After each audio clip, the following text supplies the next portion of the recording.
Greetings, YouTube. Today I'm going to talk about The Maya by Michael D. Coe. Now, last year I reviewed The Maya Code, a book also written by Mr. Coe. And in it, he describes the efforts that were required to understanding the Mayan language, or at least as much of the Mayan language as we get. And I referenced this book in that review, as this was the first work he had written in this topic. And this particular copy right here is the original 1966 edition of that book, The Maya. And this is actually part of a series of books. I think there's 50 books total in the series. It was written about the ancient peoples and places archaeology. And it's an odd book in the sense that it's not normal shape. It's almost squarish, and the cover is very, very heavy, and the pages are very thick. I mean, this book looks very big, but there's only 174 pages of text in here, then a bunch of plates and things. And some of that is illustrations. But the pages are very thick. It's like twice the thickness of standard pages. I think it was really designed as a reference book, the kind of thing that would be in a school library. I would love to see a complete set of these books. That would be awesome. Now, this particular book is still in print. They are up to the 8th edition. I just saw a copy recently at Barnes & Noble this last week.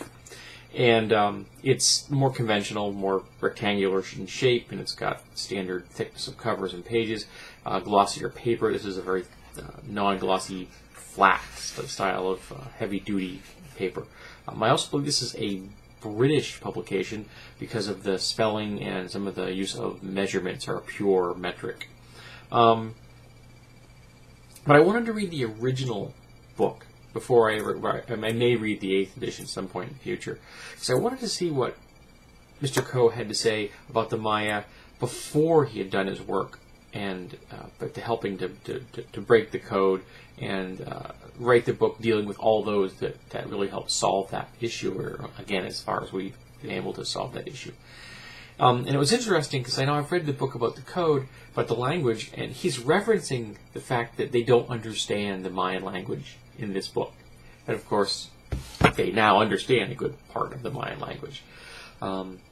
This book does get into somewhat of the Mayan calendar use, both the shorter 260-day cycle calendar and then the long count calendar, which is the classic, Aztec, Mayan, Olmec calendar that everyone's seen, a big circular thing with a face and all these little symbols all around it.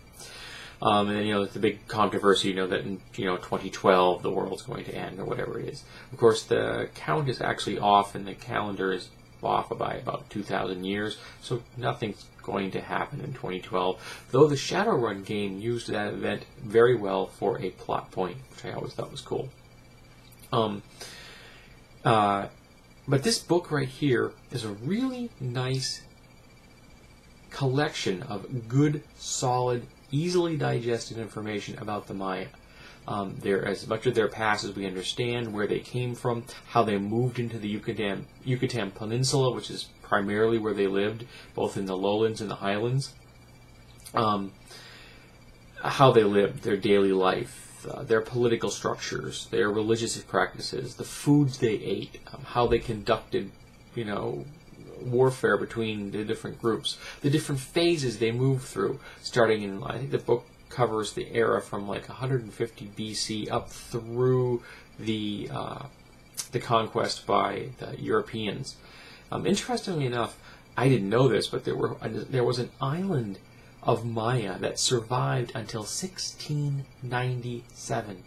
They were 3 years shy of making it into the 18th century, and that is fascinating. That there were a functional, viable Mayan culture that made it almost all the way into the 18th century. I didn't know that. I figured that they had pretty much all been, the traditional Mayan culture had been completely subsumed by the European conquerors. But it's interesting that some of them did survive for a much longer time period. This is a very readable book, very approachable book.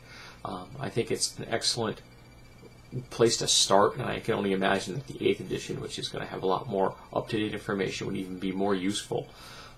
But I'll be keeping this particular volume, and initially thought it might be worth something. You know, it is the original 1966 edition, but apparently there's a whole lot of these in the world, and this book is probably worth just about nothing. I believe you can pick them up on Amazon for, I think it was $1.27, which really isn't worth anyone's time to sell. But if you'd like to get a copy of it, it's easily available.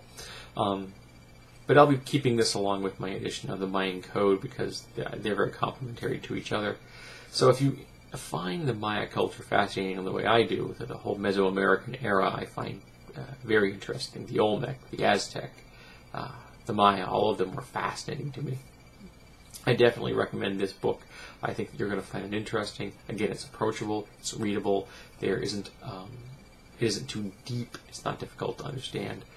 I enjoyed myself and was surprised how quickly the book went. I mean, it took me like a week to read this. Usually it takes me much longer to read most books because I'm reading my nonfiction books at work, so I'm only reading them for like half an hour or so a day.